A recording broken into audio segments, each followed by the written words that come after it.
Talagundi, Plemex! Uy, ano mo na dawan bareta? Ano ito? O day mo pa aram? Anarin nga ni Maray pa, aramon niya to unyan sa DCGB. Data, ano man dapat kung maaraman dyan?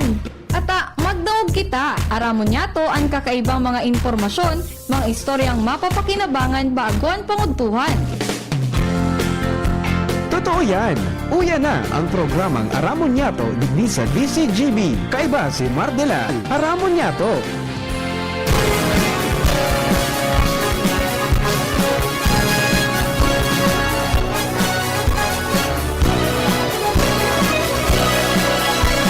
Kabayan, dapat mong malaman na kailangan mong maintindihan ang usapan na may kinalaman sa iyong kapaligiran. Gaya ng aming sinabi, makinig ka dito sa inyong bahay, makikaming dito sa programa Mardela ating kasama.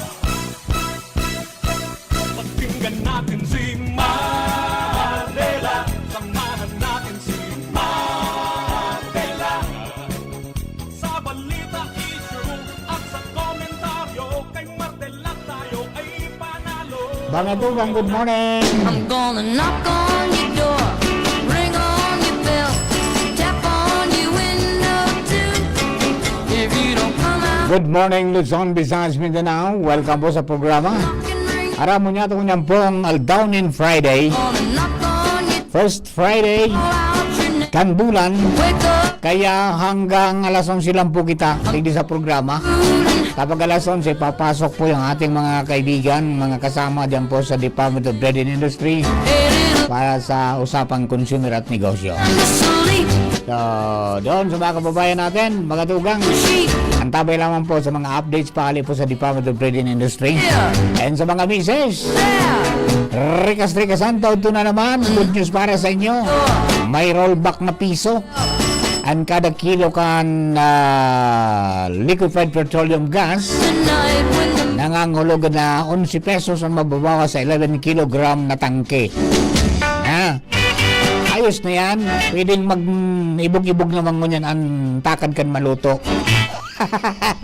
Saka nagagi mo ni piso na. Pwede nga mag-ibog-ibog na.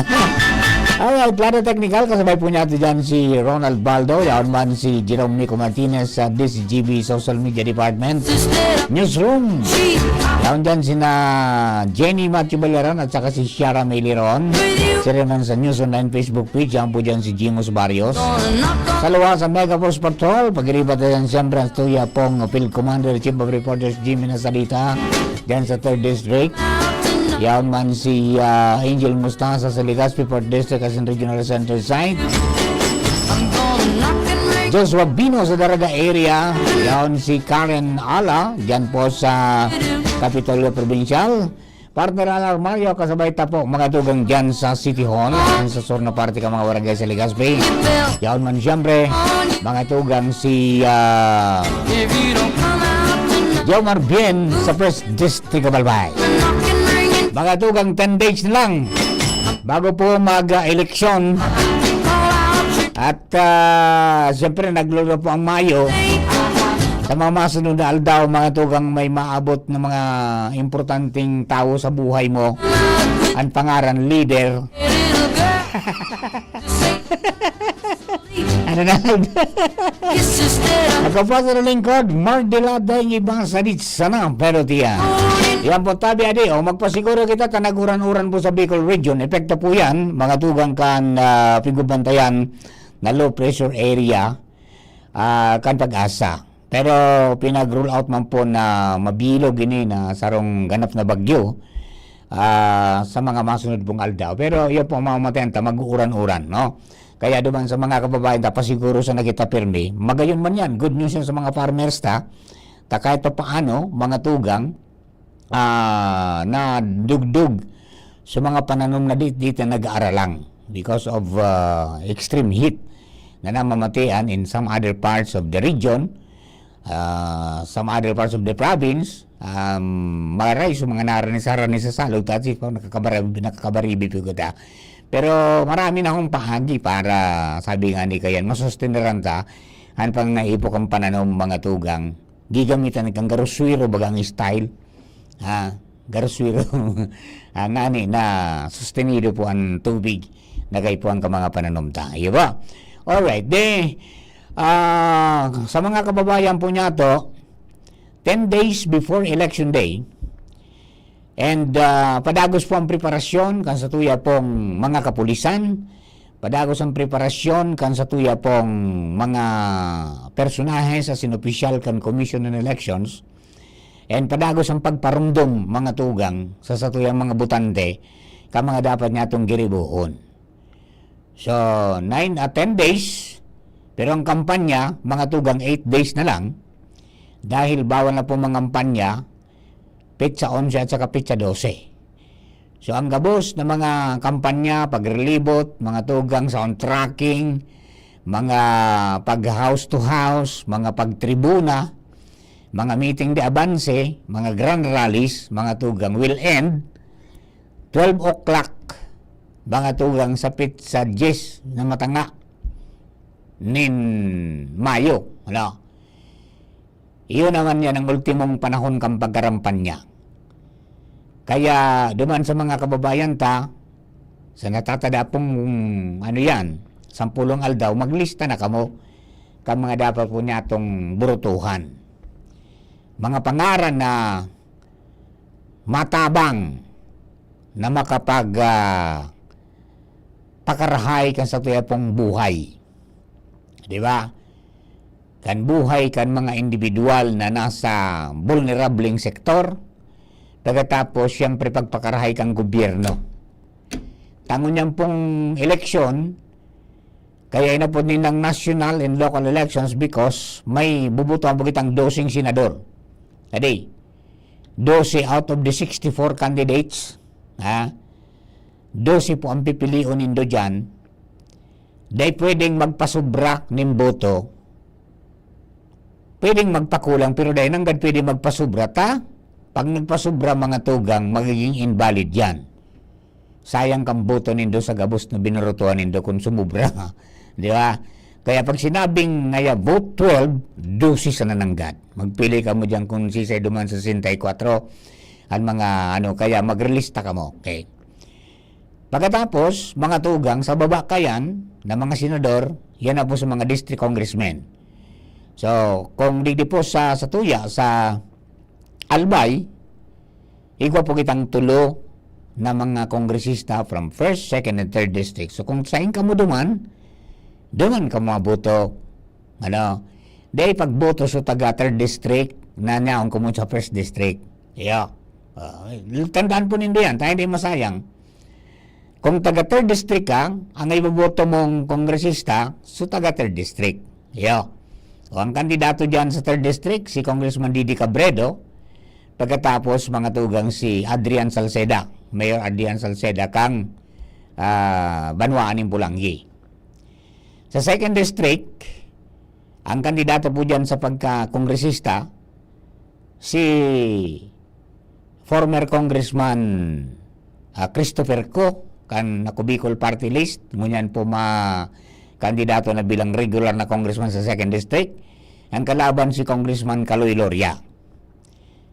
Iya po, sa 1st district, ang kandidato po dyan si Congressman Jill Bungalon, kan nakubicol party list, na mga kandidato naman bilang regular district congressman sa 1st district, tapos si Mayor Crisel Lagman Luistro. So, yun po yan tabi ang sa tuya po ng mga kandidato sa kongresista.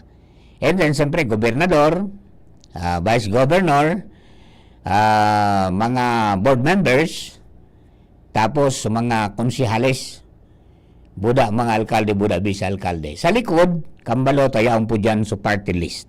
Diba? Ang sa party list man sa na po ang pipiliin nindo. Pwedeng anong numero nga ni Nalb?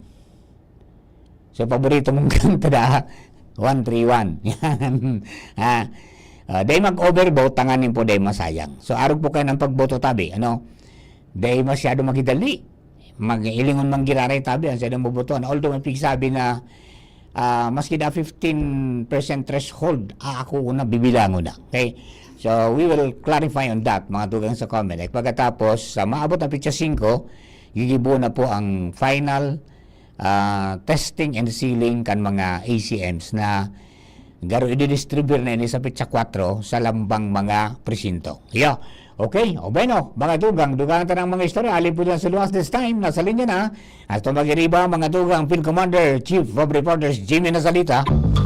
Chief Jim, good morning, Bruce Kamen. Yes, salamat Director Mar sa mga dagdag niya tong barete ipapapudngon yan dyan sa Sangguniang Panlalawigan sa Pagikan Committee sa Transportasyon, Invitado Sukaap and so BIA. Dan katuyuan naputon sa kunata biglaan ang pagpataw nin parking fee yan sa aeropuerto. Maski dai man magpark, may ibababa ka lang, may bayad na 50, may 500, 600 karo sa pag-park. Matatanda nagpasar ang Sangguniang Panlalawigan party kan intervention kanaisihan ini na kung po pwede i-suspend na muna ang siring na mga pagpataw ni na bayad yan sa aeropuerto habang pinag-aaram pa sa kung ano ang basihan asin kung notipikado ang mga stakeholders kung sa inyo ngunyan ang gustong ma-establisher yan sa Sangguniang Panlalawigan asin ini parte in aid of legislation man giraray sa kung ano ang talagang binasihan kan BIA and AKAP sa siring na biglaan na pagpataw kamahal na pati. Oo, so may siyan yan dyan kung ano mananggad ang basihan asin kung ini masususpender o duro diretso na pagpataw dyan nin parking fee dyan sa o kaya sa paglaog dyan sa aeropuerto dyan sa Alubo, Daraga, Albay. Roger. Yan tabi Director Maran sa tuyo mga dagdag na impormasyon Jimmy Nazalita DCGB nyo. Thank you very much, Chief Jim. Ayan po tabi, Aring. Na naging, kunya niya, na nagyug-yug ang Albay. Ayan po dyan sa biglang pagpataw ng alangkaw po na parking fee na ikinabigla po kang kabos.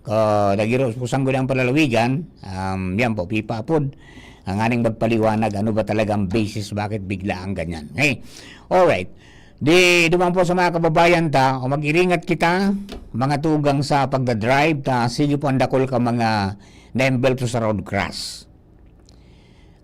Mamundot, may mga nagagadan, may mga nagkakapurutulan, pagkatapos may mga na-hospital, napipendyente pati trabaho, pag-eskwela, singgabos ng mga aktibidades niya, na pwede man sa nakutang maiwasan mga tugang kung nagigikitang maingat. Asin responsable, asin may respeto po sa tinampo. Adi, pirmi bagayan na pigaparundom ta, mga tugang na bago sumakay sa auto o sa motorsiklo, hilingon mga tugang mga parties kan sa indong motorsiklo o auto o bikulo, motor vehicle, yung tinatawag nilang blow bagets. Di ba? Yung brake, yung lights, yung oil, yung water. Di ba? Including yourself kung talagang pwede kang magmaneho. Nabuhay na naman ang pangapudan mga tugang kang gabos sa mga transportation authorities na magururong na ngayon giraray ka mo kung anong dapat ninyong giribuhon tadakulo nagpaparadakol na ngayon ang mga sarawayon. Di ba? Primero, may mga road rage. Di ba? Ang pinakamatinding nangyayari, latest, kasuhapon, mga tugang. Duman sa NLEX, sa malapit sa, Tarlac, na may nagada na 12, as in 5 bihikulo ang imbwelto. May SUV, tapos may bus. Nangyari ta sa bus. Alas 12 udto. Pasado alas 12. Kaya nag-imbestigar na nangatrog na sa driver. Ay, di ba? O yan, sabi ta, mga tugang na, pasiguro kita permitabi. Kung medyo maraotan pagmati na pipirot, igilid, no? Tangani pong maging kunyang kita, areglado man. Sa mga paramotor man, saro man. Kung sa insayin na overtake, di ba? Maski nasa outermost ka na, kumbaga dumang ka na mismo sa pinakagilid, may ma-overtake pa ng gadigay sa imong sa tuo pati na-overtake. So kung dahil ka nagiling sa imong piga po dyan itong side mirror, nako, may problema ka. Pwedeng maano ka pa, maimbilto ka pa. Di ba? O kaya iringat na sa po tabi, giraray sa mga kababayan ta. Dapat siguro talaga pahigpitan na naman yan eh. Ako naramdaman ko ito, nagta-tricycle ako, estudyante ako dyan sa Aquinas University.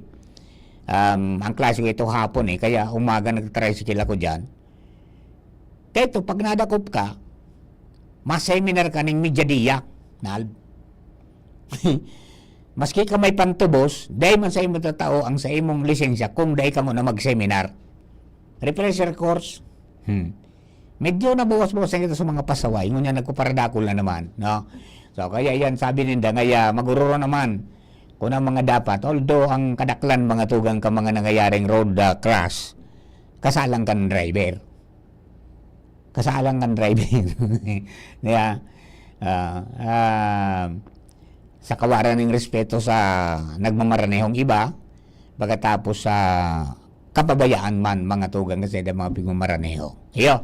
Okay, so yan, tabi, mga tugang sa tuya po ng mga dagdag na mga impormasyones, bantang duman sa mga kababayan nyato, padagos lang ang sa tuya po na pagsubaybay sa mga lugar na sabi nga ni kayan may mga matitindihan, mga labanan, pero so far, as per report kasubago mga tugang ni Chief Jim, maugmang pigbabareta ni Provincial Director, Police Colonel Julius Cuevos Año Nuevo, na digdi sa Albay, dahil kita nin area o lugar na nasa irarumkan red category. Igo kita orange saka yellow. Iyo. Sabihin, sa red category, walang armed group, mga tugang na monitor. Yang orange sa yellow, yung mga highly contested ngayon ng mga kandidato. Pero walang masyadong and according to COMELEC nga na sa campaign period, matiwasay daw po kita digdi. Sige sa nangayan, barakbakan sa tataramon, pero dahil ngayang pisikalan. Ayan, ayos bagay. Hopefully, ma-maintain po yan up to the election, hanggang sa matapos ng election. Yan man ang hagad mga tuwang ng Provincial Command. Okay? So, yan po. Sana maging credibly, honest, and sabi nga ni kayan, fair ang election na ini na maabot, mga tugang, kaya pag atid-atidon ta mga dapat natong giribuhon man. Okay? Sabi ni Alvin Uy, marinaw itong yatabi sa iyo, Sir Mar, this GB country, wala nang mintis habang nabubuhay. Sir Jeffrey Santos, matugang kang Queensland, Australia, nagkantabay pa rin. At saka si Henry Daboy Mata. Uy, si Sir Nunoy, Sir Jose Locsin. Ang samuya pong, ang samuyang, Chairman kan Foundation, PBN Foundation, at saka ang samuyang kaakbay sa engineering, mga tugang, yaw nagkantabay. Siyang dahilan kung nga nahihiling kita mga tugang sa sendong mga platforms. Ano man ang gamit po nindo, laptop, cellphone, tablet, o kaya computers, mga desktop, si Sir Nunoy po ang dahilan kaan. Okay? O bueno, nako, madumana kita tabi, pasensya na kamutali, putan po talaga ang programa ta pag-aro kayo ni. At may mga may mga kapartners po kita na kaipuhan, mga tugang na maintinda nindo ang mga programa bringing the government closer to the people. Ayan mo tabi. Sa mga kababayan ta, abangan po ang taod-taod sa naman after the news break. Ang programa po kan Department of Trade and Industry, si Ma'am Bem Garo ang makaibanan ta. At saka ang sa ina po mga guest. Then mga boss, hindi po si Mardela. Thank you for keeping us company. God bless the Philippines. Kung ikaw ay edad 50 pataas katulad ko, may